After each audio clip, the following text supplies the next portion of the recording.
Israel से एक बहुत बड़ी गलती हो गई है। इजराइल की सेना के हमले में लेबनान का एक सैनिक मारा गया है, जबकि 3 घायल हुए हैं। इजराइल का युद्ध हिजबुल्लाह से चल रहा है, लेकिन अब इस हमले के बाद इजराइल के लिए मुश्किलें बढ़ सकती हैं। वैसे नेतन्याहू ने हिजबुल्लाह को लेकर एक ऐसा सिग्नल दिया है जिससे साफ हो गया है कि इजराइल की सेना बहुत ज्यादा प्रेशर में है।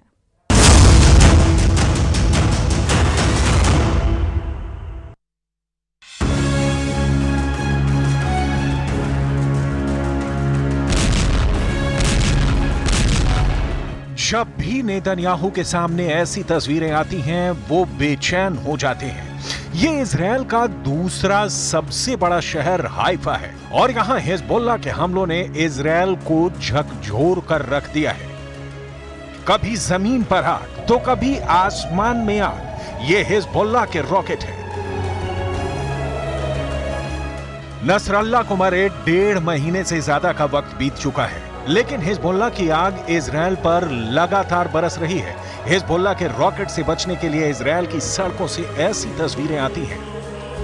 लोग अपनी गाड़ियों की आड़ में छुप जाते हैं ताकि किसी तरह रॉकेट की जद से बच सकें। इजराइल और हिजबुल्लाह के बीच युद्ध तेज होता जा रहा है और यही नेतन्याहू का सबसे बड़ा खौफ भी बन चुका है। इजराइल के बड़े अखबार हारेट्ज की यह खबर देखिए। इस खबर ने इजराइल के वॉर कैबिनेट को बेचैन कर दिया है, क्योंकि खबर में लिखा है कि नेतन्याहू लेबनान के साथ सीज फायर के बारे में सोच रहे हैं।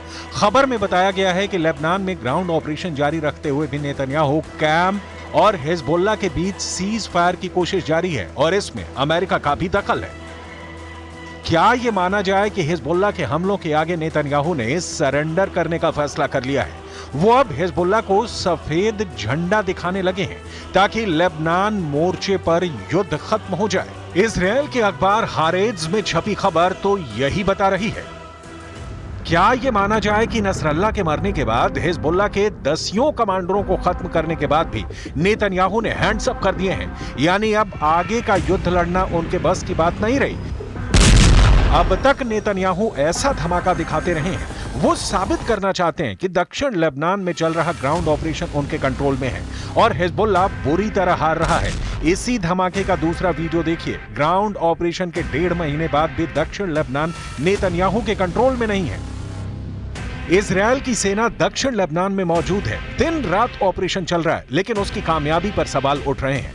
התיאור של המרחב הזה הוא ייתן לנו את תנאי הבסיס מפה לעשות את הדברים הנכונים כדי שבאמת בעמק למטה יהיה בטוח। गाजा में बमबारी के साथ साथ लेबनान की तरफ कूच करना क्या नेतन्याहू की सबसे बड़ी भूल साबित हुई है? क्या लेबनान में 13,000 से ज्यादा हमलों के बावजूद हिजबुल्लाह को पूरी तरह ना खत्म कर पाना इजराइल की सबसे बड़ी नाकामी है? इस वक्त दक्षिण लेबनान में नेतन्याहू की वॉर बैटरी कमजोर साबित हो रही है। हिजबुल्लाह के खिलाफ नेतन्याहू को छोटा रिचार्ज नहीं बल्कि हैवी बैटरी की जरूरत है, जो उनके युद्ध का बेड़ा पार लगा सके। इजराइल का दावा है कि उसने हिजबुल्लाह के सैकड़ों अड्डों को खत्म किया है। 27 सितंबर को नसरल्लाह के मारे जाने के बाद से अब तक कोई शक नहीं कि इजराइल की बमबारी के आगे हिजबुल्लाह लाचार साबित हुआ है। बेरूत में जब जब बम गिरता है, हिजबुल्लाह की सांस रुक जाती है। לפעילות הקרקעית בדרום לבנון, אנחנו ממשיכים לתקוף מהאוויר. אנחנו תוקפים בכל רחבי לבנון, מהדחיה ועד דמשק.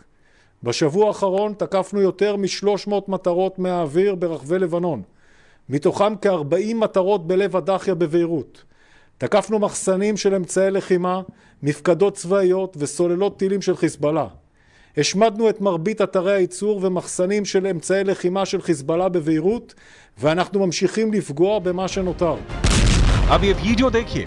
बेरूत के तयोना इलाके में इजराइल ने 11 मंजिला इमारत पर बम गिराया। अब इस धमाके के दौरान जो बम गिरा, उस बम की फोटो देखिए। ये अमेरिका की तरफ से सप्लाई किया गया जेडएम बंकर बस्टर बम है। ये जीपीएस गाइडेड बम है। 300 किलो से लेकर 950 किलो तक का ये बम अपने टारगेट के 5 मीटर के दायरे में गिरता है। ये बम इस 11 मंजिला बिल्डिंग की तरफ बढ़ता है। इजराइल का दावा है कि ये बिल्डिंग हिजबुल्लाह का ठिकाना है। और फिर देखिए ये धमाका। ऐसे हुआ ये धमाका जिसमें पूरी इमारत ढह गई। 1000 मौत, 2000 मौत, 3000 मौत, 3452 लोगों की मौत। ये है लेबनान पर इजरायल की बमबारी का अब तक का रिजल्ट। लेकिन दक्षिण लेबनान में चल रहे ग्राउंड ऑपरेशन में इजरायल को कई झटके लगे हैं और यही नेतन्याहू के लिए बहुत बड़ा चैलेंज बन चुका है। उनके विमानों ने आसमान से बमबारी करके तो हिजबुल्लाह को घुटनों के बल ला दिया है, लेकिन ग्राउंड ऑपरेशन में इजरायल को बहुत बड़े झटके लगे हैं, क्योंकि दक्षिण लेबनान और गाजा दोनों जगह से इजरायल के लिए बुरी खबरें आ रही हैं। दक्षिण लेबनान में हिजबुल्लाह का दावा है कि वो इजरायल के 95 से ज्यादा सैनिकों को मार चुका है, जबकि 7 अक्टूबर से अब तक गाजा युद्ध में इजरायल के 783 सैनिक हमास के हमले में मारे जा चुके हैं। सवाल है कि इतनी लाशों को देखकर इजरायल की वॉर कैबिनेट में क्या चल रहा है? नेतन्याहू वॉर रूम में क्या फैसले ले रहे हैं? इजरायल का दावा है कि अब तक वो हिजबुल्लाह के हथियारों पर इतने बम गिरा चुका है कि उसका रॉकेट और मिसाइल वाला जखीरा सिर्फ 20% बचा है और अब बाकी बचे हिजबुल्लाह के लड़ाकों और उसके अड्डों को खत्म करने में ज्यादा वक्त नहीं लगेगा। लेकिन सच ये भी है कि दक्षिण लेबनान में इजरायल अब भी जूझ रहा है। 1.5 महीने के ग्राउंड ऑपरेशन में उसके कंट्रोल में ऐसा कोई इलाका नहीं है जिसे वो अपनी बहुत बड़ी जीत बता सके। אני רוצה שתדעו שצה"ל במקביל עובד חזק מאוד. היום תקפנו כבד מאוד בביירות, בדחיה, מטרות של חיזבאללה. אנחנו תוקפים בעומק ואנחנו תוקפים הרבה מאוד בסוריה ובגבול סוריה-לבנון כדי שלא ייכנס לחיזבאללה אמל"ח. नेतन्याहू के जनरल बड़े बड़े दावे कर रहे हैं, लेकिन सच ये है कि खंडहर बन चुके गाजा और लेबनान के कई बड़े इलाकों में अब भी इजरायल की सेना की नींद उड़ी हुई है। गाजा और लेबनान में लाशों का पहाड़ खड़ा करने के बावजूद हमास भी बाकी है, हिजबुल्लाह भी। इजरायल के लिए मैसेज साफ है, लेबनान और गाजा में जितने इजरायली टैंक फट रहे हैं, ऐसे हर धमाकों के साथ साबित हो रहा है कि हिजबुल्लाह और हमास कमजोर नहीं हुए हैं। नसरल्लाह और सिनवार के मारे जाने के बावजूद दोनों की ताकत बरकरार है। एक तरफ लेबनान के ग्राउंड ऑपरेशन में इजरायल की सेना लगातार हमले झेल रही है, तो दूसरी तरफ गाजा में इजरायल के टैंक और बख्तरबंद गाड़ियां रोज फोड़ी जा रही हैं। बेंजामिन नेतन्याहू की सेना ने पूरे गाजा पट्टी को मिट्टी में तब्दील कर दिया है और बेरूत का भी यही हाल है। दक्षिण लेबनान में तो हिजबुल्लाह के छापामार लड़ाकों ने इजरायल को फंसा कर रख दिया है। इजरायल के नए रक्षा मंत्री इजरायल कार्ड्स दावा कर रहे हैं कि हिजबुल्लाह हार चुका है, लेकिन दूसरा सच यह है कि दक्षिण लेबनान में इजरायल की फौज अब भी ग्राउंड ऑपरेशन कर रही है। बेरूत पर अब भी बम गिराए जा रहे हैं। क्या लेबनान में नेतन्याहू का युद्ध वाला मकसद पूरा हो चुका है?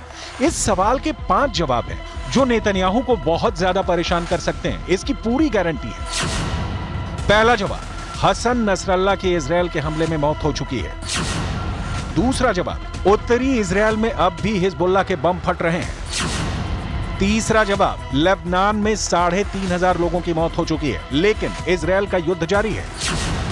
चौथा जवाब, 1.25 महीने के बाद भी इजरायल का लेबनान में ग्राउंड ऑपरेशन चल रहा है। पांचवा जवाब, हिजबुल्लाह के कई कमांडर मारे जाने के बावजूद उसकी लीडरशिप बरकरार है।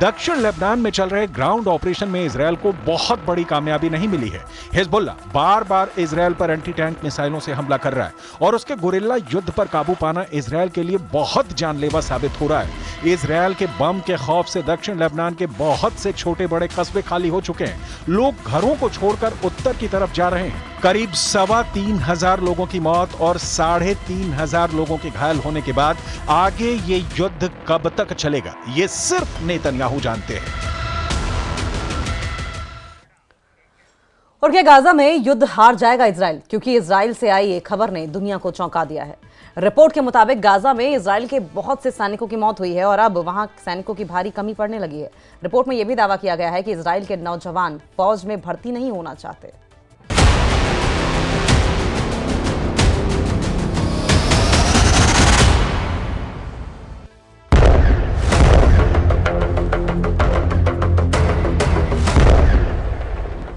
इजरायल में भाड़े के सैनिकों की भर्ती।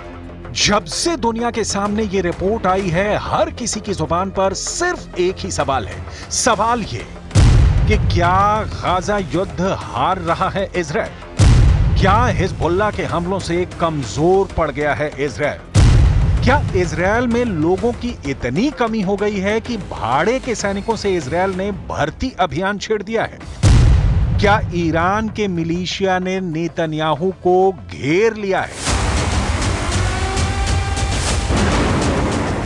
सभी सवालों के जवाब देंगे आपको, लेकिन सबसे पहले वो खबर जिसकी चर्चा दुनिया के हर देश के राष्ट्राध्यक्ष की जुबान पर है, जो खबर हर न्यूज़पेपर की हेडलाइन बनी हुई है कि नेतन्याहू की सेना कमजोर हो गई है, नेतन्याहू की सेना थक चुकी है, नेतन्याहू के सैनिक युद्ध करने लायक ही नहीं बचे।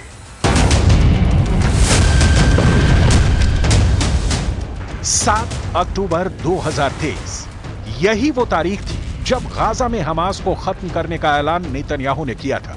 नेतन्याहू ने कहा था कि जब तक हमास जिंदा है हम चैन से नहीं बैठेंगे। इस बात को 1 साल से ज्यादा वक्त गुजर चुका है और अब इसी जंग ने इजरायल की सेना के लिए बड़ी चुनौती खड़ी कर दी है। गाजा में भारी बमबारी के बाद भी हमास को न हरा पाने के बाद अब इजरायल सैनिकों की कमी से जूझने लगा है। रिपोर्ट्स के मुताबिक इस कमी को पूरा करने के लिए इजरायल ने भाड़े के सैनिकों को अपनी सेना में भर्ती करने की तैयारी कर ली है।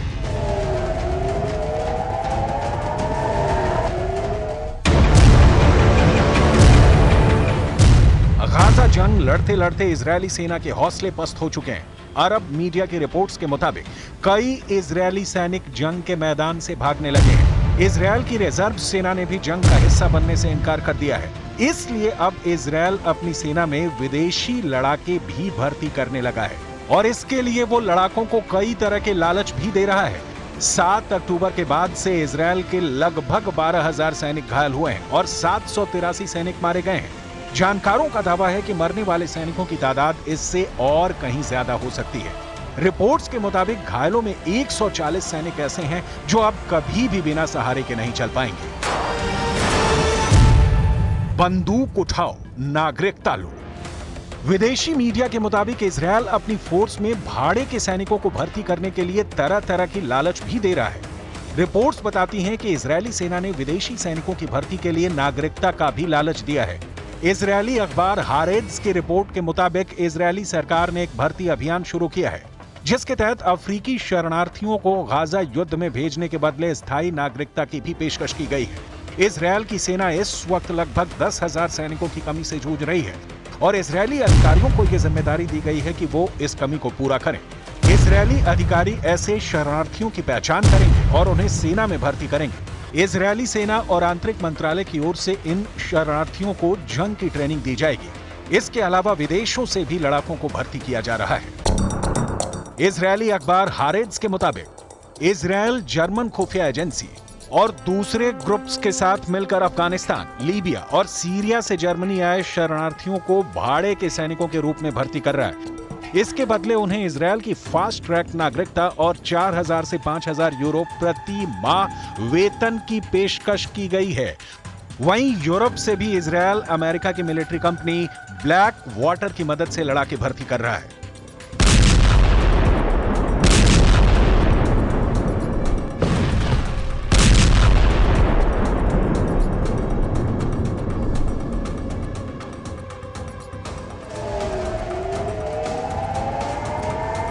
अब इस तस्वीर को देखिए। अभी 4 दिन पहले की ये खबर है जब आईडीएफ ने आधिकारिक तौर पर उत्तरी गाजा में मारे गए अपने सैनिकों के नाम और तस्वीरें जारी की। मारे गए सैनिकों में स्टाफ सार्जेंट और कार्ड्स, staff sergeant Nave Yair, staff sergeant Gary लाल यूरिकिमा, staff sergeant Ofir Eliyahu. Israel के ये सभी सैनिक केफिर ब्रिगेड की शिमशोन बटालियन के थे। गाजा से पहली बार ऐसी तस्वीरें आई हैं। ऐसा नहीं है इजरायली फोर्स गाजा में हमास को नुकसान पहुंचा रही है तो हमास भी आईडीएफ को बख्श नहीं रहा है। हमास के फील्डर भी जगह जगह तैनात हैं। सवाल उठता है कि क्या वाकई इजरायली सेना को 1 साल के युद्ध में सैनिकों और हथियारों का भारी नुकसान हुआ है? विदेशी मीडिया की माने तो हाँ, इजरायल 1 साल में बहुत कमजोर हुआ है। 13 अप्रैल 2024 ये वो तारीख थी जब ईरान ने इजरायल पर 300 से ज्यादा किलर ड्रोन, क्रूज और बैलिस्टिक मिसाइलों से हमला बोला था। हालांकि अमेरिका भी इजरायल के साथ हमले का मुकाबला करने के लिए खड़ा था, लेकिन इजरायल की खुफिया एजेंसियां ये पता लगाने में नाकाम रहीं कि ईरान इतना बड़ा हमला करेगा। ईरान का हमला इजरायल की उम्मीद से बहुत बड़ा था। अमेरिका के F-15 लड़ाकू पायलटों ने ईरानी हमलों से मुकाबले के उस क्षणों को याद किया है। पायलटों ने बताया है कि ईरानी हमले के दौरान एक समय उनके पास फाइटर जेट में मिसाइलें खत्म हो गई, जिसके बाद उन्होंने बंदूकों का इस्तेमाल करना शुरू कर दिया था। अमेरिकी मीडिया को दिए एक इंटरव्यू में F-15 के पायलट ने बताया कि ईरानी हमले का सामना करते समय उनके पास हवा से हवा में मार करने वाली मिसाइलें खत्म हो गई, इसलिए उन्होंने फाइटर जेट में लगी बंदूकों से ड्रोन का मुकाबला किया। उन्हें इसकी उम्मीद नहीं थी जब लगा कि अब जान नहीं बचेगी।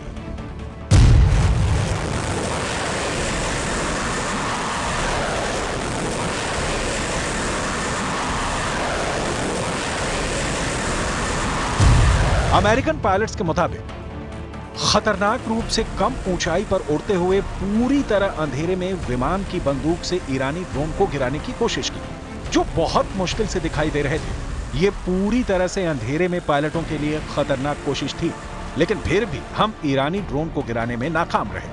अब एक बार फिर ईरान इजरायल पर हमले की तैयारी में लगा हुआ है और बार बार ईरानी जनरल कह रहे हैं कि इस हमले को इजरायल की पुश्तें भी याद रखेंगी।